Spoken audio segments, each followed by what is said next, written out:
बहुत समय पहले की बात है। एक नगर में मनोहर नाम का एक गरीब ब्राह्मण रहता था। एक दिन की बात है, जब मनोहर अपने घर पर सो रहा था तो आधी रात के समय उसे कुछ आवाजें सुनाई दी, जिसके कारण मनोहर की नींद खुल गई। वो उठा और अपनी झोपड़ी के बाहर जाकर देखने लगा। अंधेरा बहुत ही ज्यादा था, लेकिन जब उसने ध्यान से देखा तो उसकी झोपड़ी के बाहर दो आदमी बातें करते हुए दिखाई दिए। मनोहर वहीं एक कोने में छिपकर उनकी बातें सुनने लगा। दोनों आदमियों की बातें सुनकर मनोहर को पता चला कि उनमें से एक मुरारी नाम का चोर है और दूसरा राजमहल का सिपाही है। असल बात यह थी कि मुरारी नाम का वह लड़का किसी के घर से चोरी करके भाग रहा था और रास्ते में सिपाही ने उसे पकड़ लिया था। सिपाही उस लड़के से कह रहा था, देखो बेटा, चोरी करना अपराध है। अभी तुम्हारी उम्र ही क्या है जो तुम चोरी चकारी के काम में पड़ गए। आखिर तुम्हें ऐसी कौन सी जरूरत आ पड़ी? मुरारी उसे जवाब देते हुए कहने लगा कि आप जो कह रहे हैं वह बिल्कुल ठीक बात है, लेकिन मेरे घर की हालत बहुत ही खराब है। इसलिए जब मुझे कोई और रास्ता दिखाई नहीं दिया, तब मुझे चोरी जैसा बुरा कर्म करना पड़ा। अगर आप मुझे इस बार छोड़ देंगे तो मैं जिंदगी भर चोरी का काम नहीं करूंगा। सिपाही कहने लगा कि बेटा, देखने में तो तुम बहुत ही भले परिवार के लगते हो, लेकिन तुम पर ऐसी क्या मुसीबत आन पड़ी कि तुम्हें चोरी जैसे गलत रास्ते पर चलना पड़ा? सिपाही के पूछने पर मुरारी उसे अपनी कहानी सुनाते हुए कहने लगा कि मेरा परिवार बहुत ही गरीब है। बचपन में ही मेरे पिताजी गुजर गए थे और मेरी माँ ने बड़े कष्ट सहकर मुझे पाला है। वो लोगों के घरों में काम करती और जो भी कमाई होती उससे मेरा पालन पोषण करती। अभी एक महीने पहले की ही बात है, अचानक रात के अंधेरे में एक अनजान पति पत्नी हमारे घर पर आ गए। उन्होंने हमें बताया कि वह दूसरे गांव में जाने के लिए यात्रा कर रहे थे, परंतु बीच में ही रात हो जाने के कारण वह आसरा ढूंढते हुए हमारे घर पर आए हैं। वह लोग रात हमारे घर पर ही गुजारने का आग्रह करने लगे।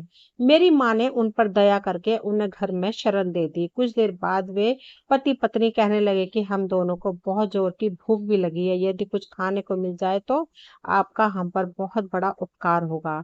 सुबह होते ही हम दोनों यहाँ से चले जाएंगे। मेरी माँ उन दोनों की बात मान गई। माँ उनसे कहने लगे कि ठीक है, मैं तुम्हें दोनों के लिए खाना तैयार कर देती हूँ, तब तक तुम लोग आराम करो। उसके बाद मेरी माँ ने भोजन बनाकर उन दोनों को खिलाया। भरपेट भोजन खाने के बाद वे लोग उसी रात हमारे घर में ही सो गए। रात भर वे दोनों सोते रहे, परंतु जब हम उन्हें सुबह उठाने के लिए गए तो वे दोनों मरे पड़े थे। जल्द ही यह बात पूरे गांव में आग की तरह फैल गई। वैद्य ने उन्हें देखा तो उसने कहा कि इन दोनों की मृत्यु जहरीला भोजन खाने से हुई है। किसी ने कोतवाल को सूचना कर दी तो नगर का कोतवाल भी हमारे घर पहुंच गया और जो खाना हमने उन पति पत्नी को खिलाया था उसमें से बचे हुए भोजन की जांच पड़ताल की गई। उस खाने में एक मरी हुई छिपकली निकली। कोतवाल हमें तुरंत राजा के पास लेकर गया और सारी बातें सुनने के बाद महाराज ने अपना फैसला सुनाया। महाराज का फैसला यह था कि उन दोनों पति पत्नी के मरने का कारण वह खाना था जो मेरी माँ ने उन्हें बनाकर खिलाया था। हालांकि इन्होंने यह जानबूझकर नहीं किया, लेकिन अनजाने में ही सही, अपराध तो इनसे भी हुआ है। इस अपराध के कारण इन्हें फांसी की सजा दी जाती है। परंतु दरबार में मौजूद एक दयालु मंत्री ने कहा कि महाराज, आपने जो दंड इन्हें सुनाया है उस पर एक बार फिर से विचार करना चाहिए, क्योंकि जानबूझकर की गई हत्या और अनजाने में हुई हत्या दोनों में बहुत बड़ा अंतर होता है। दोनों के लिए एक ही तरह का दंड उचित नहीं है। हालांकि इन दोनों माँ बेटे से अनजाने में ये अपराध हुआ है और इन्होंने इसको स्वीकार भी किया है, इसलिए इन्हें मृत्यु दंड देना उचित नहीं है। इसलिए महाराज, आप इन दोनों पर थोड़ी सी दया अवश्य कीजिए। मंत्री की बात सुनकर महाराज कुछ देर के लिए सोचने लगे और फिर अपना फैसला बदलकर उन्होंने एक दूसरी सजा सुना दी।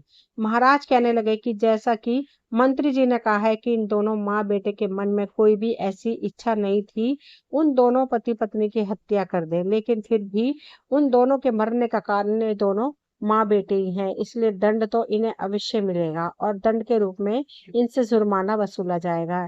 इन्हें एक माह के अंदर अंदर 1000 स्वर्ण मुद्राएं राजकोष में जमा करवानी होंगी। अगर यह ऐसा नहीं कर पाए तो फिर एक महीने के बाद इन्हें मृत्यु दंड दे दिया जाएगा। और फिर अपनी कहानी सुनाकर मुरारी कहने लगा कि अब आप ही बताइए, इतने पैसे मैं कहाँ से लाऊं?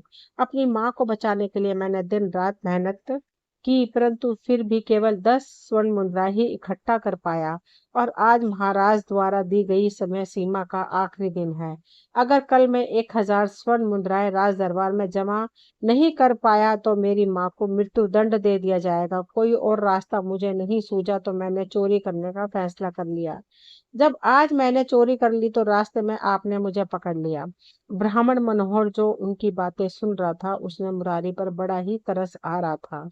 मुरारी की बातें सुनकर सिपाही को भी उस पर दया आने लगी और वह मुरारी से कहने लगा कि देखो बेटा, तुम्हारी कहानी तो सचमुच बहुत ही दुख भरी है, लेकिन तुमने यह जो चोरी का काम किया है वह बहुत ही बड़ा अपराध है।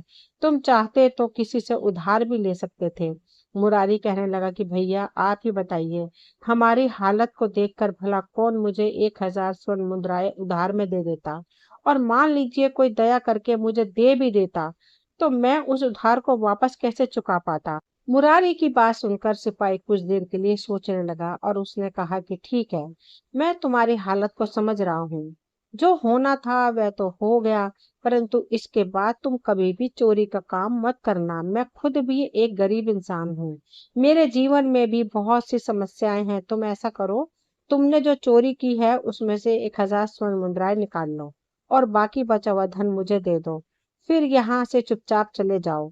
जब सिपाही ने यह बात कही तो उसकी बात सुनकर ब्राह्मण मनोहर को बड़ा ही गुस्सा आया और वह सोचने लगा कि यह एक सिपाही होकर भी चोर को केवल छोड़ ही नहीं रहा, बल्कि उससे यह भी कह रहा है कि चोरी का आधा हिस्सा मैं ले लेता हूँ, जो इससे भी बड़ा अपराध है। अगली सुबह ब्राह्मण मनोहर भी राज दरबार में जा पहुंचा, क्योंकि उसे मालूम था कि आज फिर से महाराज इस मामले की सुनवाई करेंगे। परंतु वह चुपचाप जाकर वहां पर खड़ा हो गया और रात की घटना के बारे में किसी को नहीं बताया।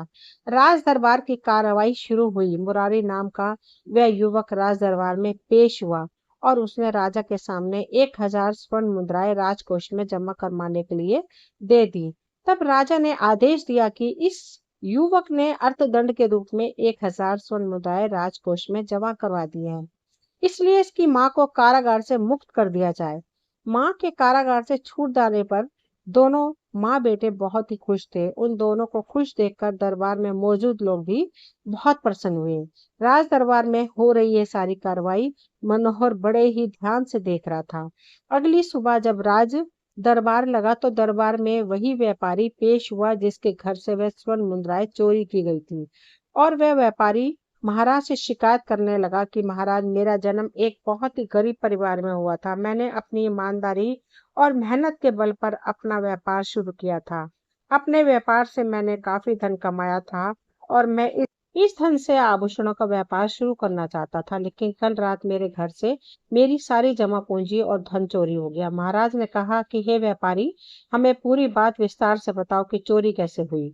व्यापारी ने कहा, महाराज, मैं आभूषणों का व्यापार शुरू करने के लिए अपना सारा धन घर पर ही रखकर पास के गांव के एक व्यापारी के पास बात करने के लिए गया था, और जब लौटकर मैं अपने घर पर आया तो घर का ताला टूटा हुआ था।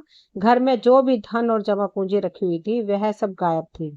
यह बात सुनकर महाराज तुरंत कोतवाल को कहते हैं कि कोतवाल जी, इस व्यापारी के घर पर जो भी चोरी हुई है तुरंत इसकी छानबीन की जाए और जल्द से जल्द चोर को पकड़कर हमारे सामने पेश किया जाए।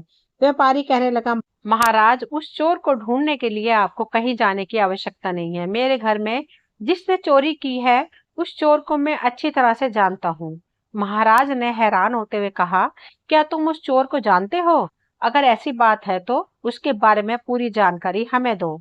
हमारे सैनिक तुरंत जाकर उसे पकड़कर हमारे पास लेकर आएंगे। व्यापारी कहने लगा कि महाराज, वह चोर कोई और नहीं बल्कि कल जिस औरत को आपने कारागार से मुक्त किया था उसका बेटा मुरारी है। उसने ही मेरे घर में चोरी की है और वहां से चुराया हुआ धन अर्थदंड के रूप में आपके राजकोष में जमा करवाया है, और चोरी करके लाए हुए धन से ही उसने अपनी माँ को छुड़वाया है। ये बात सुनकर महाराज कुछ देर के लिए सोच में पड़ गए।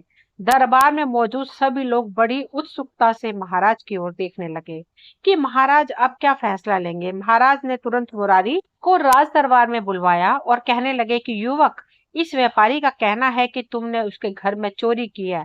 क्या यह बात सही है? क्या वह चोरी तुमने ही की है? मुरारी कहने लगा, हाँ महाराज, इनके घर में चोरी मैंने ही की है।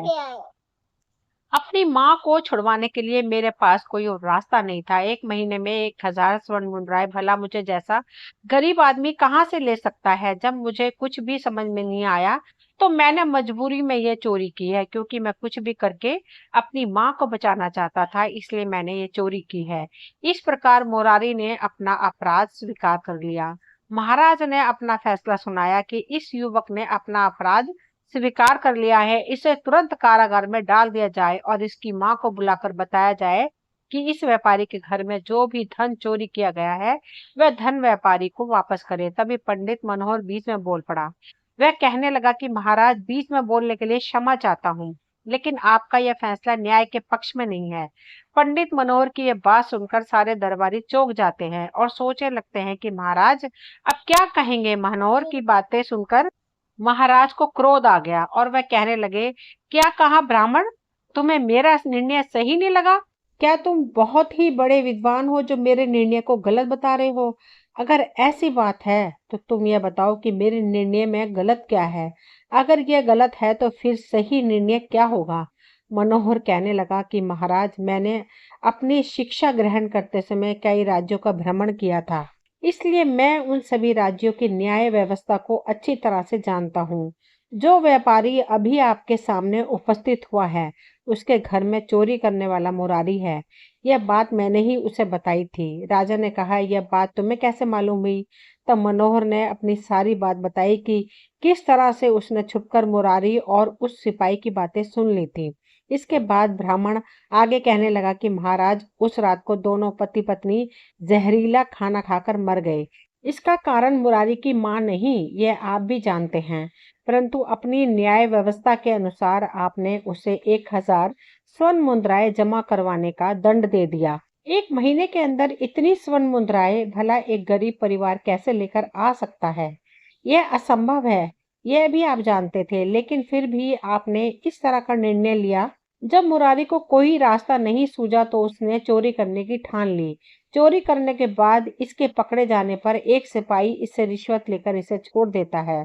इसके बाद अपनी मेहनत की कमाई चोरी हो जाने पर इस व्यापारी को जब कुछ समझ में नहीं आया तो यह आपके पास आता है और आप मुरारी को कारागार में डालकर दंड रूप में उसकी मां को व्यापारी की धन राशि लौटाने के लिए कह रहे हैं, जबकि वह धन राशि तो राजकोष में पहले ही जमा करवा दी गई है। अब आप ही बताइए कि इतनी स्वर्ण मुद्राएं वह कहाँ से लेकर आएगी? उसकी माँ भी कहीं चोरी करके ही स्वर्ण मुद्राएं आपको चुकाएगी और फिर जिसकी स्वर्ण मुद्राएं चोरी होंगी वह आपके पास आकर इस व्यापारी की तरह ही शिकायत करेगा। अगर ऐसा ही चलता रहा तो फिर इस समस्या का कोई हल नहीं निकलेगा। महाराज मनोहर की कही हुई बात को अच्छी तरह से समझ रहे थे। महाराज के दरबार में मौजूद सभी दरबारी जो अब तक शांत बैठे हुए थे, उनमें से एक मंत्री मनोहर के पास आया और कहने लगा, हे ब्राह्मण, तो फिर आप ही बताओ कि अब तक जो कुछ भी हुआ उसमें गलती किसकी है? अपराधी कौन है और उस अपराध के लिए क्या दंड दिया जाए? राजमहल में काम करने वाले और रिश्वत लेने वाले उस सिपाही को क्या दंड देना होगा? इस व्यापारी को न्याय कैसे मिलेगा? अब तो यह समस्या और भी ज्यादा जटिल हो गई है। ऐसे में क्या फैसला होना चाहिए बताओ, क्योंकि तुमने तो कई राज्यों में वहां की न्याय व्यवस्था देखी है। मंत्री की कही बात पर महाराज भी मनोहर की तरफ देखने लगे और कहने लगे कि हे ब्राह्मण, अब तुम ही कोई सही निर्णय बताओ। व्यापारी भी बड़ी उम्मीद के साथ मनोहर की तरफ देखने लगा।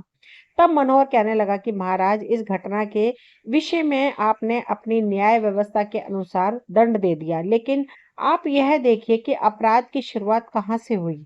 अपराध होने का कारण क्या था? अपराध करते समय अपराध करने वाले की मानसिक स्थिति क्या थी?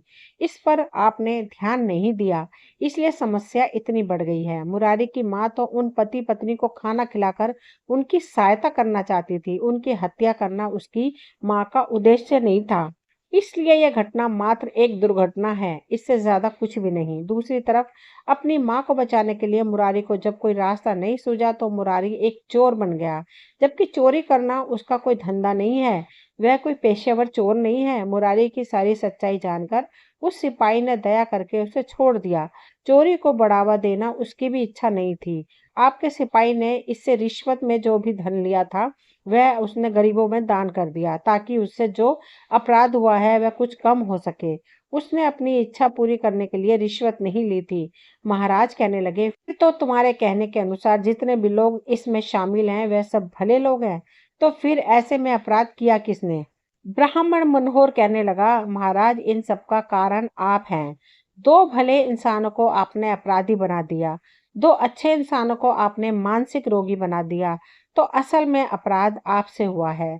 आपने बिल्कुल भी नहीं सोचा कि एक गरीब माँ का बेटा 1,000 स्वर्ण मुद्राएं कहाँ से लेकर आएगा, और जब स्वर्ण मुद्राएं 1,000 वो लेकर आया तो आपने उससे यह भी नहीं पूछा कि इतने कम समय में वह 1,000 स्वर्ण मुद्राएं कहाँ से ले आया।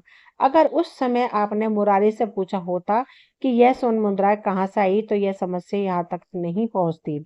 आप इसे ऐसे समझिए कि महाराज के खेतों में काम करने वाला मजदूर यदि सांप के डसने से मर जाए तो सांप को दंड नहीं दिया जा सकता। वैसे ही उस खाने में छिपकली गिर गई, इसलिए उन पति पत्नी की मृत्यु हो गई। इसमें मुरारी और उसकी माँ का कोई दोष नहीं है, इसलिए मुरारी और उसकी माँ को छोड़ दिया जाए, और मुरारी से जो आपने जुर्माना वसूल किया है वह इस व्यापारी को लौटा दिया जाए। साथ ही मरने वाले पति पत्नी के परिवार को आर्थिक सहायता भी दी जाए। मनोहर के द्वारा दिए गए तर्क और सुझाव दरबार में मौजूद सभी लोगों को बहुत पसंद आते हैं। महाराज ने ब्राह्मण की प्रशंसा की और कहा, हम आज तक अपने राज्य की न्याय व्यवस्था के आधार पर लोगों को दंड देते आ रहे थे, लेकिन हे ब्राह्मण, आज जैसा तुमने सोचा वैसा तो हमने कभी सोचा ही नहीं। आज से हम अपनी न्याय व्यवस्था में उचित बदलाव करेंगे और किसी भी अपराध के बारे में गहराई से सोचने के बाद ही कोई निर्णय लेंगे, और हम आज से तुम्हें अपना सलाहकार नियुक्त करते हैं। इसके बाद महाराज ने व्यापारी को कोष से धन देकर विदा किया और मुरारी और उसकी मां को भी निअपराध घोषित करके भेज दिया। मरे हुए पति पत्नी के परिवार को महाराज की तरफ से आर्थिक सहायता भेज दी गई।